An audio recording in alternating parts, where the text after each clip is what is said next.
ভণ্ড আলেমুরব্বী শয়তানদের শিরকি স্লোগান বর্তমান বাস্তবতা।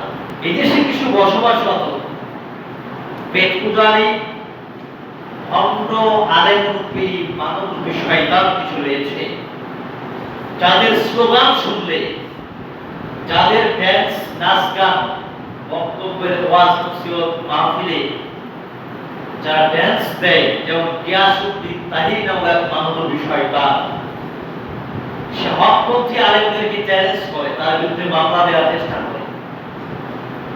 তো এটা খুবই দুঃখজনক বিষয়। স্পষ্ট শিরকি স্লোগান যারা দেয়, এই গিয়াসউদ্দিন তাহিরি সমস্ত ভণ্ড পেট পূজারী দুনিয়া পূজারী মানবরূপী শয়তান যারা রয়েছে, তারা স্লোগান দিচ্ছে এভাবে, গানের শুনে শুনে বলে যে আল্লাহর ধন রাসূলকে দিয়া আল্লাহ হয়েছেন গায়েব। রাসূলুল্লাহ সাল্লাল্লাহু আলাইহি ওয়াসাল্লামের ধন খাজাকে দিয়ে লুকিয়েছেন আজমিরে, কেউ ফেরে না খালি হাতে খাজা বেতন দরকার। এটা অত্যন্ত শিরকি একটি স্লোগান। এই স্লোগানের মাধ্যমে এই ভণ্ড গিয়াসউদ্দিন তাহিরি মহান আল্লাহ সুবহানাহু ওয়া তাআলা, তিনি মহান রব্বে কারীম দয়াময় মহাবিশ্ব নিয়ন্তা প্রতিপালক, তার সঙ্গে উচ্ছেদের স্থাপন করেছে, কুটি শিরিক করেছে। আল্লাহ সুবহানাহু ওয়া তাআলার সঙ্গে মহান রবের সৃষ্টি জীব মানুষকে তার সমকক্ষ স্থির করেছে। তা বিরাট অপরাধ।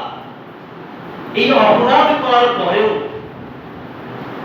এই স্বাধীন সাম্য রাষ্ট্রের সংখ্যাগরিষ্ঠ মুসলিম দাবিদারদের এই রাজ্যে সমস্ত মানবরূপী শয়তানরা এখনো চলাফেরা করতে পারে, এটা খুবই দুঃখজনক বিষয়।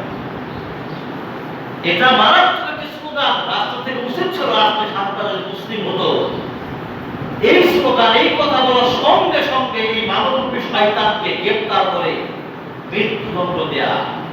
সে মহান আল্লাহ তাআলাকে চ্যালেঞ্জ ছুড়ে দিয়েছে, কত শিরকি কর্মকাণ্ড সে উপস্থাপন করেছে। আজকে বাংলাদেশের সমস্ত হক পূজারীদের উচিত এই সমস্ত মাজার পূজারীদের বিরুদ্ধে চূড়ান্ত হয়ে ময়দানে নামা, তাদের বিরুদ্ধে প্রয়োজনে মামলা মোকদ্দমা আপনাদেরকে শায়েস্তা করে জমিতে উৎখাত করে দেওয়া।